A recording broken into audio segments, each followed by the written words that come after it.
I made 47 wills go through probate clean in Sedgwick County over 22 years, and I never once thought I'd need to know my own file number. My daughter called me on a Sunday. Marisol. 34 months since I'd heard her voice, not since the argument about her mother's ashes, and then a text that Thursday. Dad, I've been wrong. Come to lunch Saturday. Noon. Please, just come. I read it standing at my kitchen counter in Wichita with my coffee going cold, and I want to tell you the truth about that moment, because it's the only thing in this whole account that still shames me. I spent 22 years as a probate referee. I have read 4,000 petitions. I have watched families circle an old man or an old woman like water going down a drain, slow at first, and I could smell a setup from the courthouse steps. My own girl sent me 11 words, and every alarm I'd built in a quarter century went dark and quiet, like somebody had reached in and switched it off with one finger. I wore my good gray sport coat. I brought a bag of the peppermints she used to steal off my desk when she was 9, because I am 71 years old and apparently still an idiot for a peppermint joke. I got there 10 minutes early, same as I've been for every appointment since 1974, and I was 3 steps up the walk of her house on Routon Street when a young man in green medical scrubs came around the corner of the garage so fast he nearly went down on the wet grass. He grabbed my forearm with both hands like he was trying to keep himself from falling, not me. Sir, Mr. Castellano, do not go up those steps. His voice cracked in the middle of it.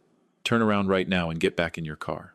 I have cross-examined liars from a bench for over 2 decades, and I want you to understand something about liars. They've usually got something to protect, and it shows in the eyes, a kind of flicker, like a man checking his own exits. This boy had nothing to protect. His eyes were just wide open and terrified, the way a person looks right before they do something they know will cost them their job. What's happening in there? I said. They're waiting for you. He looked back over his shoulder at the house, at the pretty blue shutters Marisol had painted herself 2 summers back. Go across the street, behind the Delgados' fence. Watch, and don't you move, and don't answer your phone. So there I was, 71 years old, knee I'd had scoped twice, folded up behind a chain-link fence with a bag of peppermints sweating in my fist, feeling like the biggest fool east of the Arkansas River. 4 minutes. That's all it took. 2 Sedgwick County Sheriff's cars came up Routan with the lights off, quiet as anything, and behind them an ambulance that never turned its siren on either. Then a beige sedan, and out of it stepped a woman I recognized before she'd even shut the door, because I'd stood next to 100 of her kind in courthouse hallways. Navy blazer, clipboard, a specific kind of walk that says, I've done this before and I'm not nervous about it. That's a clinical evaluator's walk. I'd know it in my sleep. The front door opened and my son-in-law, Preston, came out onto the porch first, and behind him, my daughter. Marisol didn't have her hair wild or her face wet. She came down those steps composed, blazer buttoned, holding a manila folder out with both hands the way you'd hand somebody a diploma. The lead deputy opened it, read it, maybe 90 seconds, and then he did the thing they do with their chin, a small dip, and Marisol brought one hand up to her mouth, quick, like something had finally ended. Then she pointed at the driveway, at the empty concrete rectangle where my truck was supposed to be parked, except I'd left it 2 streets over on Payne Avenue on account of the storm drain construction, which nobody had told them, which meant for 1 entire minute, 4 grown adults with badges stood in a driveway looking for a 71-year-old man who was crouched 40 yards away behind a fence, watching every single one of them fail to find him. The paramedics didn't get out of the ambulance. They sat with the engine idling for 11 minutes, and I remember the exact number because I counted it the way you count something to keep your own mind from coming apart in your hands. There was nothing yet for them to do. They were waiting on me to appear.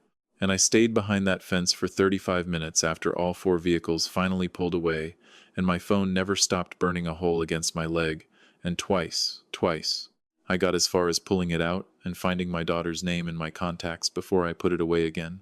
Because some part of a father that never grows old just sits in the wet grass behind a stranger's fence, watching his own child arrange his disappearance, and still believes it's a misunderstanding. Let me just call her. Let me just straighten this out. I want to stop right here, because if you're a son or a daughter to somebody older, or if you are the older one yourself, I need you to hear this part clearly. Nothing that almost happened to me on that street would have made a sound anywhere. No handcuffs, no charges, no headline.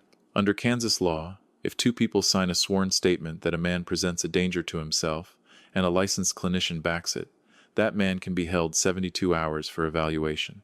He doesn't get a lawyer in that moment. He doesn't get a hearing. He gets a bed, a paper bracelet, and somebody asking him gently whether he can tell them what day of the week it is. And 72 hours is exactly enough time to file an emergency conservatorship, the kind that moves before anybody's had the chance to object. That's the whole machine, not violence, a folder and an idling ambulance. I didn't drive straight home. I sat in the truck on Payne Avenue for the better part of an hour, and then I drove to the little apartment I've had above a hardware store on Douglas Avenue since my wife Corinne passed 4 years back, and I sat in my one kitchen chair with my coat still buttoned until it was past 2 in the morning, and I want to be honest that what I felt wasn't rage. It was recognition, like watching somebody pick up your own hammer and swing it at you. Now let me tell you what I handed over, piece by piece, with my own 2 hands, because every single person listening to me right now has done at least one version of this. In 2018, I had a stent put in, 2 of them actually, and I was laid up 5 weeks. That same spring, the state comptroller's office decided to audit some old farm equipment depreciation claims from back when I still ran 40 acres outside El Dorado, and Preston said, "Pop, just let me handle this for you. Sign here. It's faster. Durable power of attorney. 2 pages. I signed it with a hospital pen that barely worked, propped up on a wedge pillow. I never once thought to revoke it. Durable means it survives you losing your grip on things. That's the entire point of that word.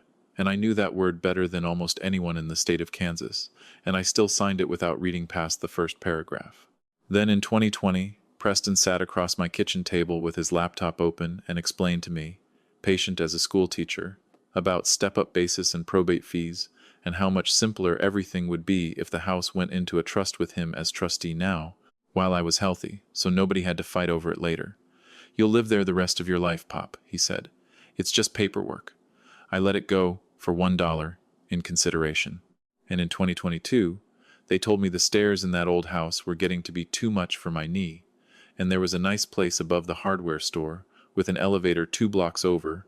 Wouldn't that just be simpler? It's just paperwork. It's just my son-in-law. I said that exact sentence out loud to myself more than once. 22 years I sat across a bench from families handing each other the pen, and they always said the same 3 words, "It's just paper." And it happened to me, a man who built a career watching it happen to strangers. That's how strong the current is. There's one more thing, and it's the thing that finally cracked the whole case open, though I didn't understand it until a courtroom in July. Back in the spring of 2021, I'd pulled my own credit file to co-sign a small business loan for a friend's grandson, and there, sitting in the middle of it, was a personal guarantee I had never seen in my life. $42,000, attached to a line of credit for a company called Castellano Grove Landscaping, dated the 3rd of March, my signature on the bottom line. I called Preston. He said there'd been some clerical mix-up at the bank, that he'd get it corrected. 6 weeks passed. Nothing. I called again and asked him to send me a scanned copy of the signature page. He didn't raise his voice. He never does. He said, "I'll get it to you, Pop." He never did. I asked a 3rd time in late June, and a week after that, Marisol called and told me, in a voice I'd never once heard her use on me before, that I was putting an awful lot of pressure on Preston, that he was under a great deal of strain at work, that maybe some distance would be healthy for the whole family right now. 34 months of silence started because I asked my son-in-law for a photocopy. For nearly 3 years, I believed I had lost my family because I'd embarrassed them somehow. I hadn't. I'd lost them because I'd almost caught something. Before I take you into the hard part, do me a favor, and tell me in the comments what you'd call me if I were your father-in-law, or your dad, or your grandfather. I read every single one. It's genuinely the best part of my week, and I mean that. All right? There's a piece of this I have to put in right here, and nowhere else, because it belongs exactly here. Corinne died on a Wednesday in October, pancreatic, 11 months from diagnosis to the end, which everybody kept calling a blessing, and it both was and wasn't, and both of those things are true forever at the same time. Marisol was 26. She drove up from Tulsa the week it turned bad, and she sat with her mother the last 2 nights and didn't sleep either one of them. At the funeral, she stood up in that little Lutheran church on Hillside and talked for 6 minutes about her mother's hands, no notes, and afterward, in the fellowship hall with the folding tables and the sheet cake, she came and found me and put both arms around my neck and said, It's just us now, Dad. She meant every word of it. I need you to understand that, because it would be so much easier for me if she hadn't. 10 years later, she signed a document asking a court to take my name away from me. People don't turn all at once. Nobody tells you that part. They slide, an inch at a time, in a direction they would have sworn on their mother's grave they'd never go, and every single step down feels smaller than the one before it. When Marisol was 13, I taught her to check her own oil in the gravel lot behind the Conoco station on Kellogg. It was August, hot enough to blister your palm on the hood. She stripped the dipstick tube, trying to force it, and threw the rag down and said she couldn't do it, and I made her pick the rag back up.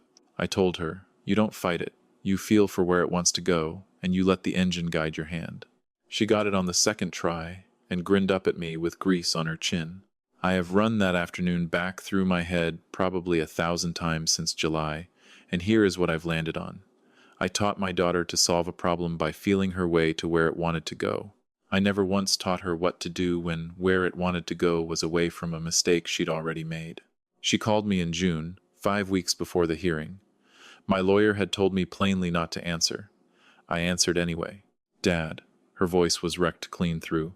"Dad, please, just drop it, please." I didn't say a word. "I know how it looks." "It wasn't," Preston said, "you needed."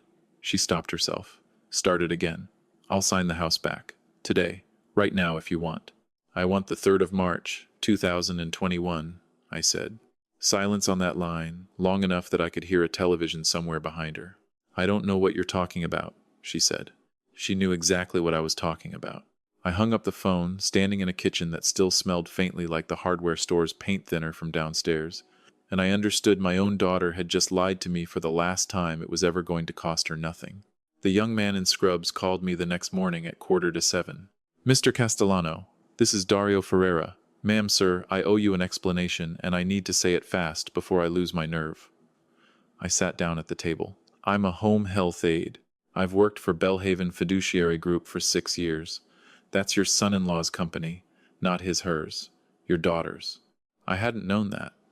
Marisol had always told me she did case management, which I'd pictured as something in insurance.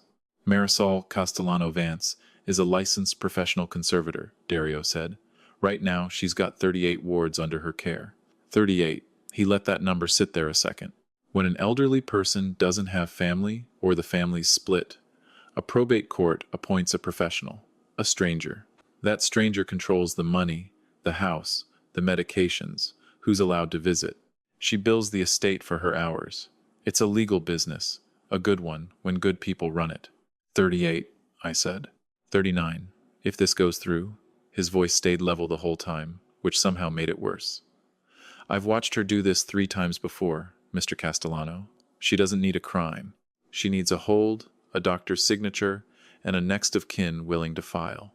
And Preston, your son-in-law signed the petition. It went in front of a judge last Wednesday, 2 full days before that lunch invitation ever hit your phone. The lunch was written after the paperwork was already filed. The lunch wasn't the trap. The lunch was just the excuse to get you at that address at that hour, so the sworn statement could say you presented at the residence agitated." I put the phone down flat on my knee and looked out the window at Douglas Avenue for a long minute before I picked it back up. "Dario, why did you stop me? Why do you care?" There was a long quiet on the line. "In 2011, my grandmother lived on a street not far from here. My aunt tried to take her house from her while she still had all her wits. A man from the court came out and sat with her 2 hours, looked in her cabinets, asked her to read him the water bill out loud, and she read it just fine, word for word. And he wrote to the judge that she was of sound mind, and the case got thrown out, and she died in her own bed 11 years later." He paused. "I don't remember his name. You wouldn't remember mine. I was 19. I was standing in the hallway holding a basket of laundry. 22 years, 4,000 reports. I could not have told you one single thing about his grandmother. Not her face, not her street. I had saved somebody's whole remaining life and forgotten it inside a week, because it was a Tuesday and I had 3 more houses to visit before dark. And 19 years later, that forgotten Tuesday afternoon came running out from behind a garage and grabbed my wrist on Rutan Street. If you have ever done something decent for a stranger and never once thought about it again, and I promise you, you have, more than once I need you to sit with this next sentence, Because it's the truest thing I know at 71 years old. The person who ends up saving you is almost always somebody you helped once and completely forgot, which means the only real insurance any of us carries is to keep on helping people we're going to forget. That isn't sentiment, that's just the math of it. My attorney, Priscilla Nakamura, keeps an office over a dry cleaner on Broadway, and she's been doing elder law in this county for 19 years. I laid the whole thing out for her. She let me finish every word before she spoke. "How much of what you just told me is actually on paper?" she said. "None of it," I told her. "Then we start with what already is." She turned her monitor around toward me. "The petition's public record, Randall. It's been sitting on the docket since last Wednesday. You want to see the signature?" Marisol's name. Her hand. And I sat there staring at it, and I thought, that's not her signature. I know my daughter's hand. That R has always curled back toward itself, and this one curled forward. "Priscilla," I said, "pull the personal guarantee. The landscaping company, 2021. She had it inside 3 days. The R curled forward. Here's what finally came together for me sitting in that office. Marisol wanted a ward, but Preston needed something else entirely, and it had nothing whatsoever to do with money. I'd asked him for that signature page 3 separate times. If I ever got representation and made a formal demand for it, that $42,000 guarantee was a felony forgery charge, 5 to 15 years, and it was my name on it, which meant the one and only person on this earth who could swear under oath he'd never signed it was me, unless a court declared that my word about my own signature couldn't be trusted anymore. Do you see it? They weren't after my money. They were after my testimony. A ward can't file a police report. A ward's word means nothing in front of a judge. A conservatorship was the only way, under Kansas law, to legally and permanently and quietly silence the one witness who could send my son-in-law to prison. My daughter didn't want me poor. My son-in-law wanted me erased. Priscilla filed our response that Thursday, and then she told me the thing that actually stopped my breath in my chest. "You have the right to demand a jury trial on this," she said. "I've read that statute more times than I can count, and in 19 years I have never once seen a proposed ward actually use it. They're scared, they're old, their own lawyer tells them it'll cost more. So a judge looks it over in 20 minutes, and it's finished. 12 people," she said, "from Sedgwick County, who get to look right at you. They'll ask you what year it is in open court, on the record, in front of everybody." She took her glasses off. "Randall, this is going to be the single worst afternoon of your life." "Demand it," I said. And then they came after me. And I need to walk you through this part, because people believe the truth simply walks into a courtroom on its own and takes a seat. It does not. It gets dragged through mud first. Their lawyer filed a motion arguing that a man who insists on a jury to evaluate his own competency is, by the very act of insisting, demonstrating impaired judgment. Read that twice. Demanding to prove you're sane is treated as proof you're not. It's a real filing. It's sitting on the public docket to this day. Then an anonymous letter arrived at the courthouse claiming I'd threatened Dario Ferreira. Then a bar complaint landed against Priscilla. Then somebody I've stopped trying to find out, who called the probate clerk's office and suggested that a former referee suing his own daughter was using old professional connections to settle a personal grudge. I sat in that apartment above the hardware store the last week of June and felt the whole thing start to tilt sideways under me. Because here's what nobody tells you about facing a competency petition at 71. There is no test you can pass to prove your mind is sound. Every single thing you do becomes evidence against you. Get angry, that's agitation. Stay calm, that's flat affect. Hire a lawyer, that's paranoia. Don't hire one, that's incapacity. If you've ever been in an argument where the harder you fought for yourself, the guiltier you looked in a marriage, a job, a family group chat, anywhere on God's earth, then you already understand this particular shape. It's an old, old shape. Most people just don't meet it when they're 71, and the stakes are the rest of their life. Priscilla came by one evening and found me sitting in the dark with the lights off. She didn't turn them on. She sat across from me and said, "Randall, you wrote 4,000 of these reports. What did the good ones always have?" "The old man had somebody in that room who wasn't family," I said. "Then let's fill that room," she said. The regular judge recused herself in a single sentence, because I'd written reports for her docket for over a decade, and I have never respected anyone more than in the 4 seconds it took her to step aside cleanly. They brought in Judge Talbot Ashworth from Butler County, 73 years old, slow talker, a man who owed nobody in this county anything. The trial ran the third week of July, and it was the longest single day I have spent inside any building in my life. 12 jurors, 8 of them under 50. Preston at the petitioner's table in a suit that had gone loose on him, hanging off his shoulders, and I looked at my son-in-law's neck and thought, he hasn't been eating. Marisol beside him, spine straight, hands folded in her lap. And me at the other table, because in a conservatorship proceeding you are not the plaintiff and you are not the defendant, you are the subject. They talk about you in the third person while you sit there and listen to it happen. Their lawyer went first, a soft-spoken young man who never once raised his voice, and that was the whole strategy. He put 6 weeks of text messages up on a screen for the jury, messages from my account, getting stranger as the weeks went on, asking why Corinne hadn't come home yet, talking about her medications like she was still alive, mentioning her father's old shotgun that's been locked in a case in my closet since 1999. Some of the jurors couldn't look at me while they read it. I sat there and watched 12 strangers read a dead woman's name.